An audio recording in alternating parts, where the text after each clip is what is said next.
Today on The State of Us, the Democrats hold on to control of the Senate and Republicans have a slight edge in the House of Representatives. What happened in the midterms and what does it mean moving forward?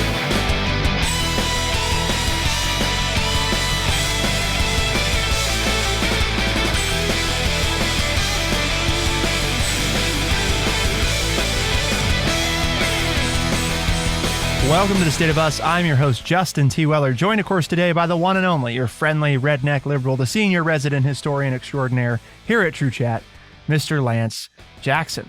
Today, we're looking at primarily the Senate, but we'll talk about some other things. Currently sitting at 50 Democrats elected to 49 Republicans, and you might be sitting there saying, isn't there 100 in the Senate? Well, you're right, but Georgia is still up in the air. Got to have a runoff. So that is yet to be decided, but regardless of what happens in Georgia, with at least 50, which the Democrats have now secured, they maintain control over a number of aspects of the Senate.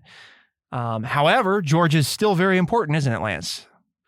Oh, of course it is, because the bigger, the margin is, then, you've got the Joe Manchin effect or the Kristen Sinema effect, where the Democrats might pull, have not quite need both of them to be on board in order to get a 50-50 vote, which then they could use Vice President Kamala Harris's tie-breaking vote. So whether it's 50 or 51 may not seem like a big deal, but that little bit of a margin for error could end up being huge in the next 2 years for the Democrats.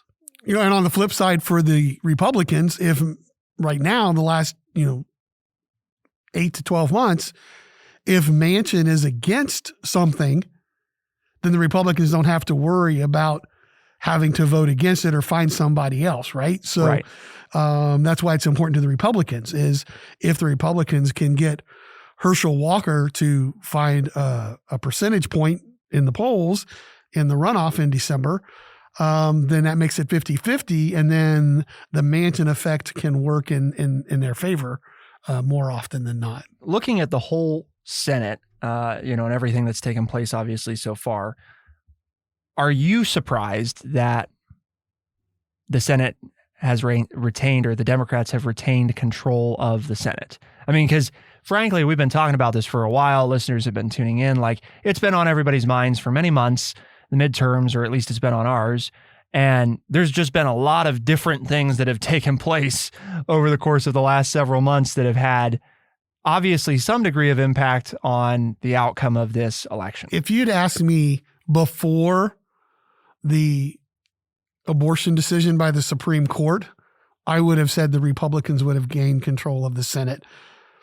95%, I would have said fine. Since then, as I've watched things since that decision went down, and you watched what started to happen in red state after red state when the more conservative Republicans in those states tried, I think the best way to put it is overreach on new abortion laws, and there was pushback from the Republicans within individual states, I'm not as surprised. And in some ways, I kind of thought, I guess I really thought that Ohio and Wisconsin might have gone Democratic as well, which would then you'd be looking at 53. So as close as it was, I'm not as surprised. Am I surprised because it's a midterm election and the ruling party held on to the Senate? Yeah, I'm surprised because of that. But I'm not as surprised as I was as I've watched things develop over the last few months. You could just feel that there wasn't a support for the pendulum to swing totally conservative within the nation.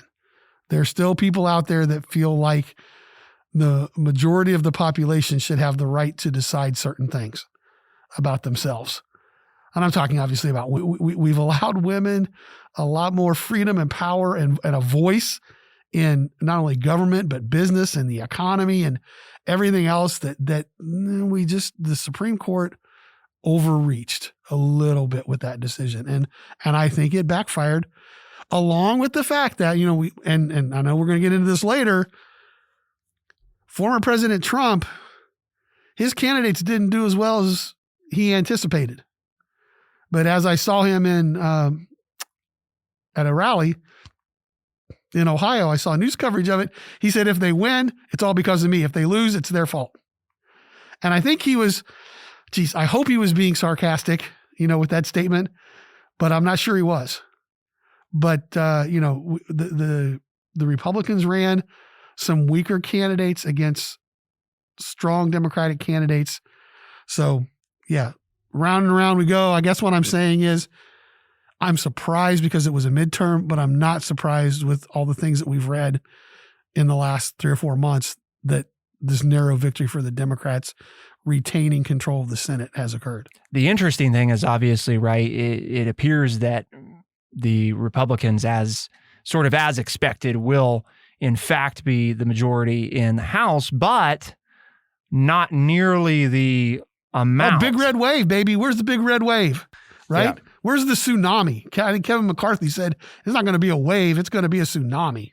Sure. Now, a trickle works because the House can still do things that they want to do. So if they get it by one, yeah, it's different than the Senate that way. Right. 218 to 217, they still get to do all of the investigations and impeachments and all the things that, Kevin McCarthy wants to do. If Kevin McCarthy gets the leadership position, because I was listening to some weekend talk shows and they're talking about, hey, maybe, the more conservative wing of the Republican Party talking about nominating former President Trump as Speaker of the House, because you do not have to be. People forget that. A member of the House of Representatives to be the Speaker of the House. No, anybody. And actually, I mean, there's no age requirement. No, I mean, nothing really. Yeah. So if they want to make you or me Speaker, I'm available. Okay. I don't for the have right price. I don't have anything to go for the next couple of years. I could visit the sites in Washington, which I've never done and always wanted to do. I could spend 2 years doing that. Okay. They need me to attend their busy legislative meetings and pound the gavel every once in a while. Bang, bang, bang. Yeah. I can do that. Okay. I can tell people to sit down and shut up. Your time is up. So one of the things that I would the great state of Missouri like to cede their time to Idaho? No? Well, you're done then. Idaho, you're up. Missouri, you're up. Idaho's down. Missouri's up. Be kind of like calling a sports game. Yeah, you could do that. That would be fun. So one thing to look at is the competitive states, because I think this tells part of the story of, what did happen. Well, basically you've got 8, that most people agree on were some degree of competitive, right? I mean, maybe we expected them to go a certain way, but they were in the realm of possibility of going either way. Those states, just for everybody: New Hampshire, Arizona, Pennsylvania, Georgia, Nevada, Wisconsin, North Carolina, and Ohio. Okay. Now, of those 8, this is important, at least as of right now, with all the votes that have been counted, Democrats outperformed 2020, right? Which is when Joe Biden won the presidency. They outperformed 2020 in 5 of those 8 states, where Republicans outperformed either Democrats or previous Republican odds by 3 of the 8. So part of the story, I guess, that I think is being told there, right, is that, and actually the interesting thing is Nevada is one of those that Republicans actually did better in than in 2020. That doesn't have to do with who won or lost. No. Because Nevada Republicans did better, but they lost the seat. And in Ohio, the candidate actually did worse, but won the seat. Right. Yeah. The candidate actually, here in 2020, Trump won by 8 percentage points, and J.D. Vance only won by 6.6. Here in Ohio. Right. But Vance won the Senate seat, whereas as you were talking about in Nevada, the Democratic candidate held on to the seat, but did not do as well as President Biden did in 2020. The interesting thing is there's this nice infographic from the New York Times, which of course you guys can take a look at on the website if you would like to. It's linked, thestateofus.org. When you look at the Midwest, Lance, The way this map works is there's arrows, right, that show the trend, and based on the amount of arrows, the amount of trend in a particular direction from 2020. So in other words, did a state vote more with the Republicans or more with the Democrats than it did in the last presidential election 2 years ago? And what you see, okay, is that Pennsylvania, Ohio, Kentucky, Illinois, all of those states, right, more blue. So not that they went blue, right? Not that they went blue, because just to be clear, of those ones I just mentioned, only one of those states actually turned blue, but they went in the direction of Democrats. While if you look at Wisconsin very slightly in the direction of Republicans, very slightly, and Indiana both went harder that direction. And I guess the reason I point that out is we always kind of talk about the Midwest and the interesting stuff going on there.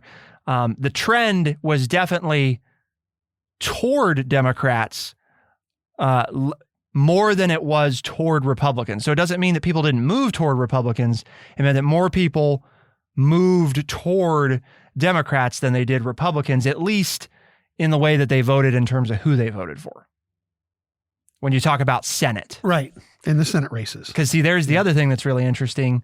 When you look at the same map related to the House, the same story is not always told. Right.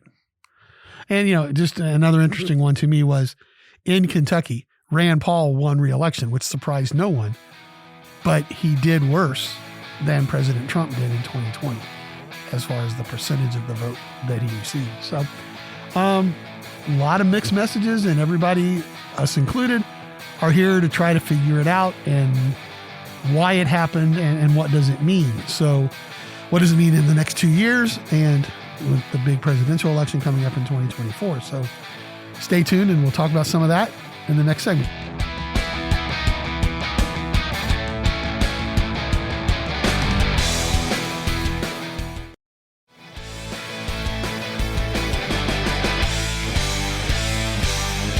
In 8 of the most competitive states, Democrats outperformed their 2020 election results, and Republicans outperformed in 3. So Democrats outperformed in 5 of the 8, and Republicans outperformed in 3 of the 8. And again, part of what we were kind of talking about before the end here is just looking at the infographic and seeing part of what you have here is arrows on top of each county in a state, right? And showing you the larger the arrow, the more it went right, blue, or the more it went red. And really, like when you look at Ohio, for example, you're going to see that there's only of our 88 counties, there's only 2 or 3 that have a red arrow, and it's pretty much a red speck. Now that said, Ohio still went red, right? Because J.D. Vance still won. And the governor won, and the lieutenant governor, secretary of state won, and correct, are still all Republican. Our local, our House government and Senate government in the state are still controlled by the Republicans, but there was less Republican vote than, well, that's not true either, because in the governor's race here in Ohio, the Republican outperformed Donald Trump in 2022, in 2020. So it shows that, and I think this is an interesting point, people split their ticket. They might have voted for a Republican governor and a Democratic senator, or in other states, they voted for a Democratic governor and a Republican senator. So there was, people were really, again, from this, try to predict what's going to happen in the next 2 years. I don't think you can, because I'm not sure we know why this happened. Not just the nation, right, is divided, but I think part of what we're seeing, and this to me was a big takeaway from this, is people are internally divided. Right. And what I mean by that is you as an individual voter. I mean, I'll tell folks, I did not vote party line up or down the ticket on my ballot. There was a mixture of both parties on there.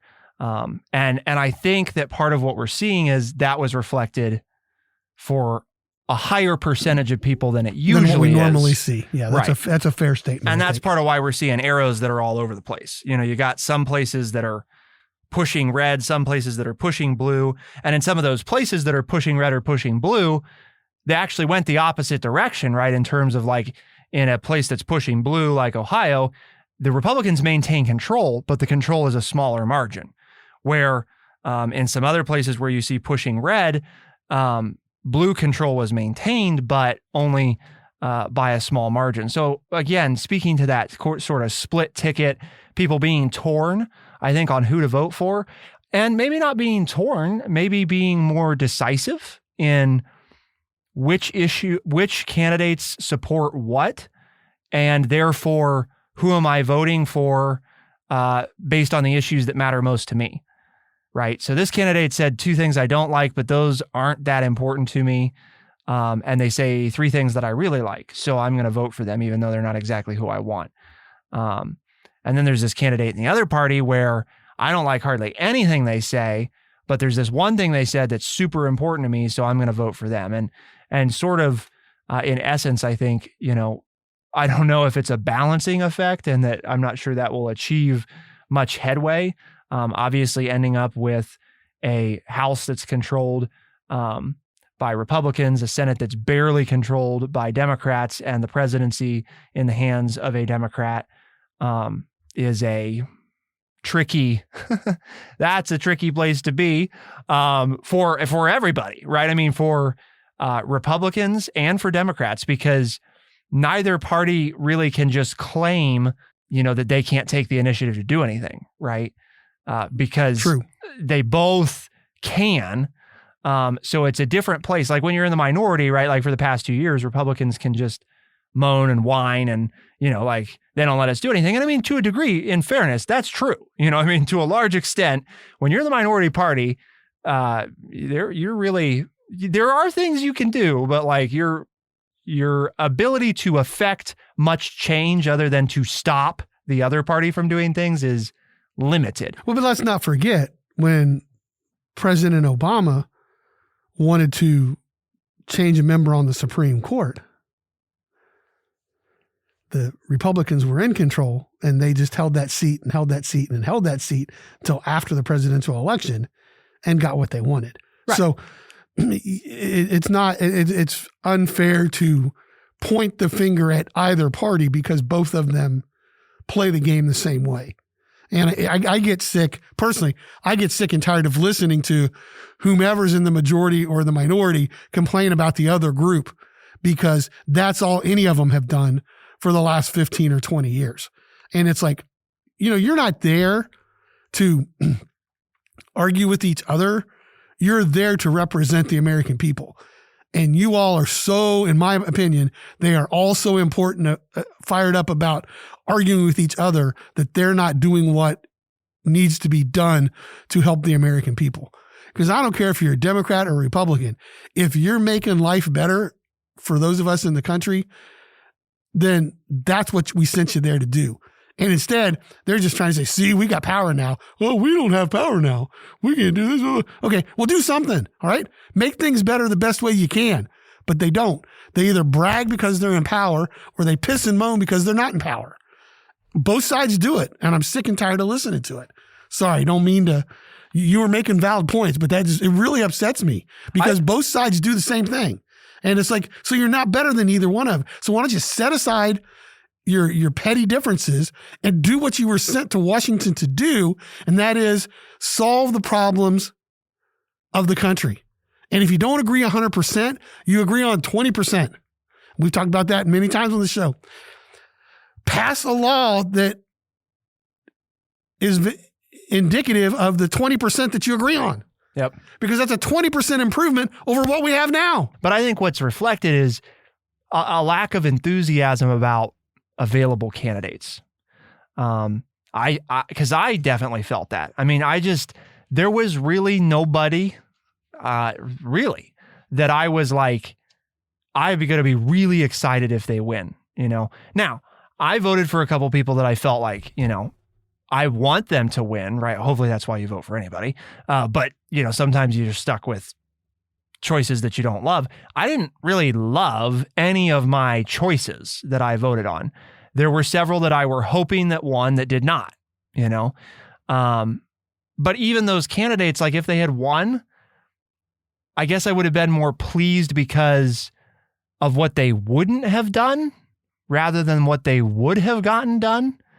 And I think that reflects, I don't know. I mean, you guys out there tell us, listeners, you know, send us an email, podcast@thestateofus.org. But I think that reflects what's wrong. I think that's part of what reflects the problem, or I guess this weird thing that happened in the midterms is it's more about voting for the people that aren't going to do things that you dislike than it is about voting for people who are going to actually do a lot of things that you want done. That's what it's becoming more about. And that, again, to your point, Lance, that's like the opposite of what it ought to be. We've got another 2 years now till the next presidential election and other races. And so now what? I mean, you've got this weird hodgepodge. Does anything actually happen? I mean, does this actually force some bipartisanship, or is it just total stalemate now and we're locked? I mean, the one thing that's not going to be stalemate, right, is probably Biden is going to continue to push through nominees to the extent that he can in terms of judges in particular. But really, what's gotten passed in the first 2 years? I mean, are we really going to see a difference in the next 2 years? Because there was enough of a pushback from some of the centrist Democrats that President Biden didn't get what he wanted. As much as the Republicans ran nationally on the fact that Biden screwed all this stuff up, he really didn't get a lot of what he wanted passed. He got bits and pieces of it. And you know, if you believe that the president has some kind of power over the economy, you could argue that, well, you didn't implement his whole plan. So why is it their fault that that's bad? You know, I tend to lean that, you know, as always, Republican or Democrat, the president gets too much votes of confidence when things are going well, and they get too much of the blame when things are going bad. Well, and I would even contend to people, right, that is partly on purpose. I mean, I think it's almost like we forget sometimes that we had a system of government that was set up that was designed to basically prevent one person from controlling everything. Right. I mean, that's kind of like, duh, you know, I mean, that it is exactly the reason that we did what we did. Is we didn't want, you know, a king that could say tomorrow, yeah, you know, we're going to raise taxes by 20%. You know, I mean, we didn't want that, right? So we said, well, we're not going to do things that way. We're going to separate out these powers and we're going to remove things. And we even went even further. I mean, you know, we talk about there's 3 branches of government. Some might contend, I mean, technically the Federal Reserve, right, is part of the administration. But the key here is, and I think this is one of those things people forget, is they don't take orders from the president. You know, the president can't make them raise interest rates or force them to lower interest rates. Can't do that. We decided that we don't want the president to have that type of authority. And because we decided that, it means that basically the Fed's going to do what the Fed's going to do, right? And supposedly the president's not going to impact that much. In fact, there was a lot of discussion when Trump was president a few times about him maybe, you know, wanting to try to pressure the Fed to do something or the other. And the point was kind of like, well, he can do that if he wants, but there's really nothing that makes them have to listen to him. Yeah. You know? I mean, as a president, they can keep doing whatever they want. You have a bully pulpit, right? You can stand up there and argue, you can say whatever you want, but you can't make them. You can't get laws passed that say you have to do this, or fire the people that are doing the job so you get somebody in there to do what you want to do. You can't do that. Right. So I guess that's an important thing to remember when we talk about credit for the economy, the controlling party in Congress, the controlling president. Too much credit, too much blame is something that I don't know. We've been talking about that for probably about 10 years since we started doing this. Actually, but you still hear it. People still will say that to me. They come up to me and say, "Oh, you know, the president's screwing up the economy." I'm like, "It doesn't work that way." Yeah. And they go, "Well, explain it to me." And I start to explain, like, yeah, I never heard that before. I said, that's because you didn't have me you didn't have me in history class. Because if you would have, yep, I would have talked to you about it then. There are things they do, right, that obviously have an impact on the economy, but there's difference between impacting it and setting a trend, right? For example, let's take, what Trump and Biden both did, which is oversee the passage of American Rescue dollars on a couple occasions, right? In other words, the federal government injected cash into the economy. You might say, well, that set trends because stocks were doing really well and growth continued. So they affected the economy. They affected it, but what happened the minute that all that went away? Well, now we wound up where we are, right? Inflation kicked into high gear. Stock market starts to go down because all of a sudden, the minute that you remove the artificial controls that are keeping it moving in a certain direction, it now shows you what it was going to do all along. And I guess that's kind of the point of, so yes, can they do things that affect the economy? Sure. Can they long-term control at their will the movement of the economy? No. It's so important that people understand that, because I think that a lot of times, to your point, Lance, people vote based on the economy, and often the way they vote and who gets into power has very little with what the economy actually does. In terms of it just, so true. Because I get it. I mean, true. If you're hurting financially and the people in charge are on watch when you get hurt financially, there's a very logical assumption there. Well, they're in charge and things are bad, so it's their fault, And it's like, well, yes and no. Yes, there are things they could have done differently, but doing those things differently wouldn't probably have stopped what's happening. It may have slowed it or changed what it looked like some, but it wouldn't have eliminated it. So what else moving forward? We're going to talk about it. Keep it here on The State of Us. We'll be right back.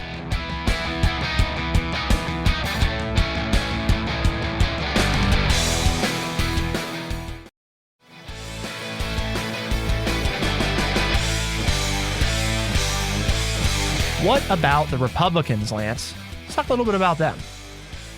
The interesting thing here, right, is that some of Trump's handpicked candidates, some of those high-profile losses like Nevada, Arizona, Pennsylvania, Michigan, Wisconsin, maybe the party is deciding that they're not as keen as they were 8 months ago to keep supporting Trump. I think that's... is that what's happening, or is there something else going on? We're starting to hear some of that, right? We're starting to hear some of that. Now, what kind of power does the Donald still have? He's still the single most popular figure in the Republican Party. Right. So will he say,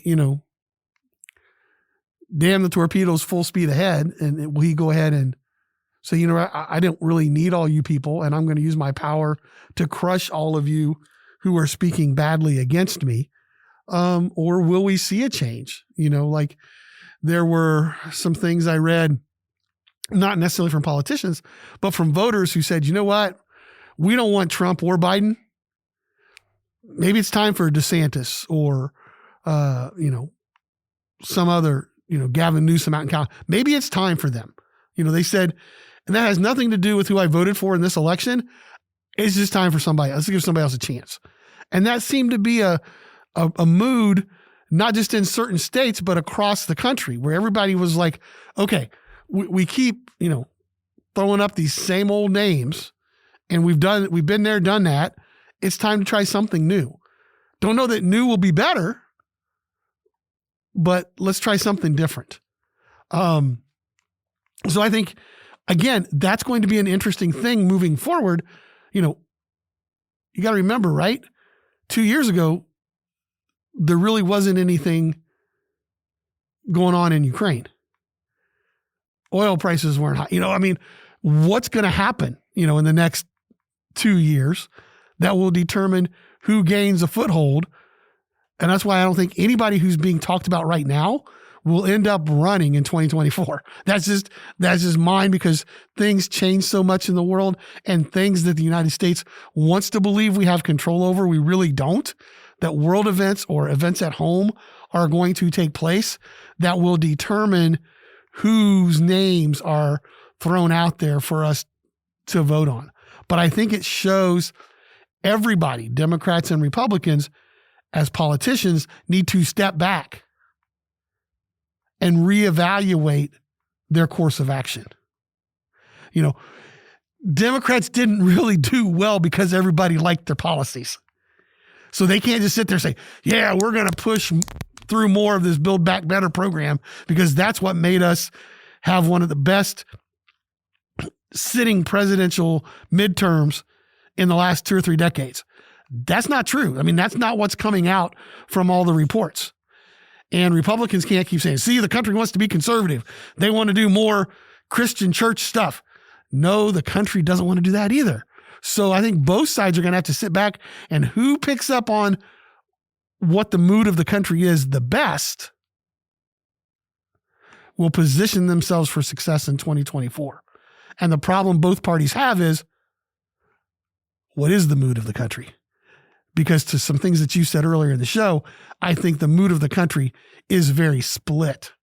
We all have the same mood that we're sick and tired of this, but we have a different idea of what is needed to solve it. And I think part of the problem is, too, a lack of ideas about how to solve it. The thing that keeps coming to mind is, I was thinking back last 7 elections, so going back to 2008, okay? There are only 3 candidates and I'm counting local, state, federal. 3 candidates of the last 7 elections that I was actually kind of like excited if they were going to win. I just roughly went back here as you were talking and was thinking, 3? I mean, federal, state, and local? And there were 3? And by the way, folks, none of those, just in case you were curious, all of those candidates were only federal candidates. None of them were state or local.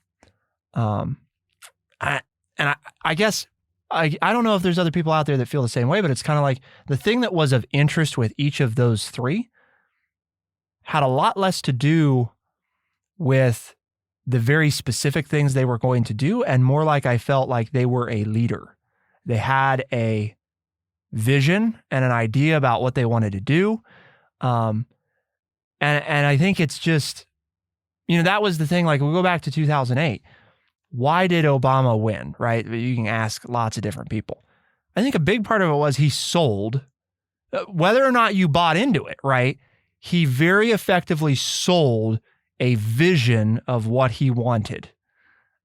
Not what he didn't want, not what we were against, right? But a vision of what was wanted. Now, did he do that again when he got reelected? Again, that's, you guys can debate that. I'm just talking about just from a pure campaign, what are we selling standpoint. And what he was selling was not necessarily a new idea, but a holistic approach, right? I don't need to get down here in the weeds. I know the weeds, but I'm not going to get down in the weeds with most folks. I'm going to talk about, this is where I want us to go. This is what I want us to be, right? Who are we going to become? And not the attacking the other side because they're ruining us. It was, this is my message. This is, if you elect me, this is where I want to go. This is where I want to take us as a nation. This is what hope. This is what the picture I'm going to paint. Well, what about I don't care what the other side's about. Right. That's immaterial. I'm telling you what I want to do.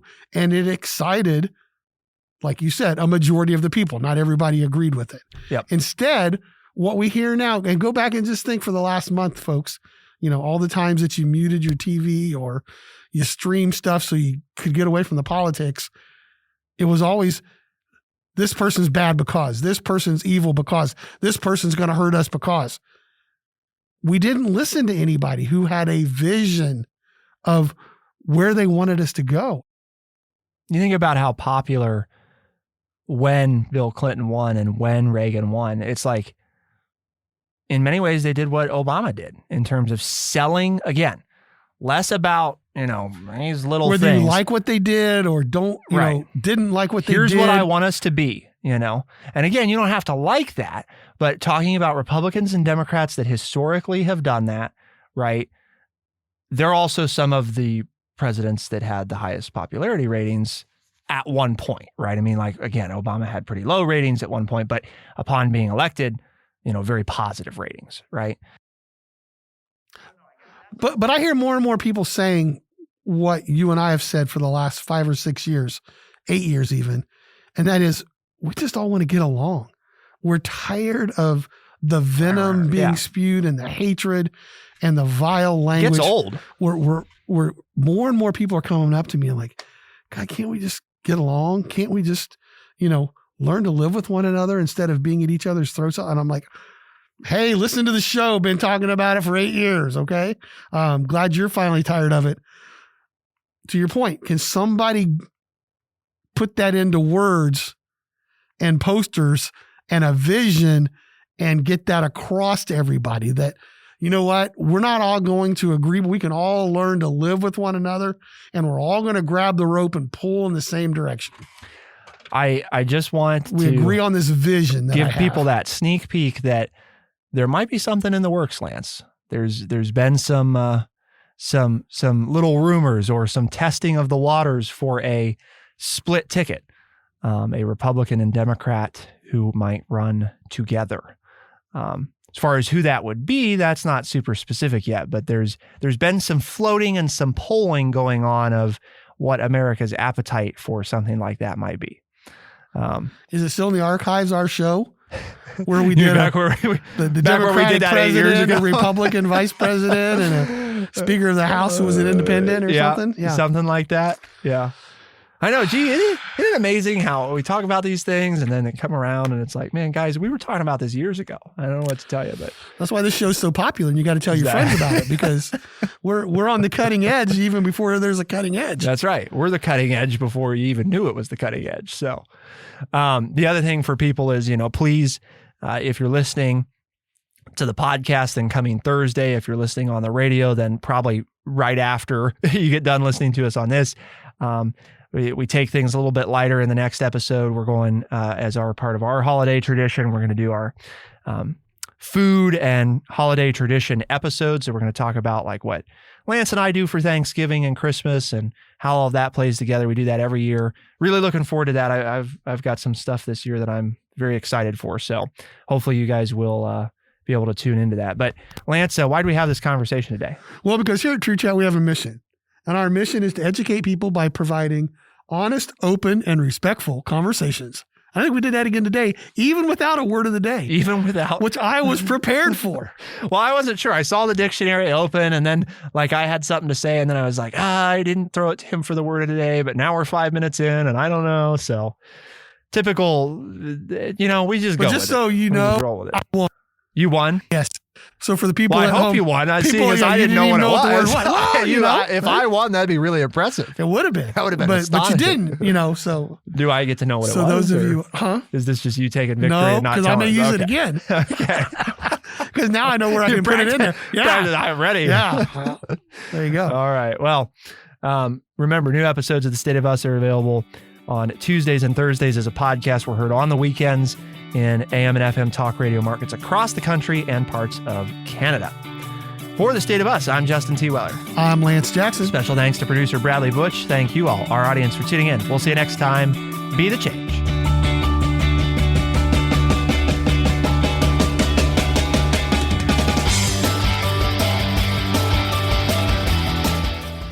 Be sure to check out our website, thestateofus.org, for books, articles, and all the ways to tune in. thestateofus.org.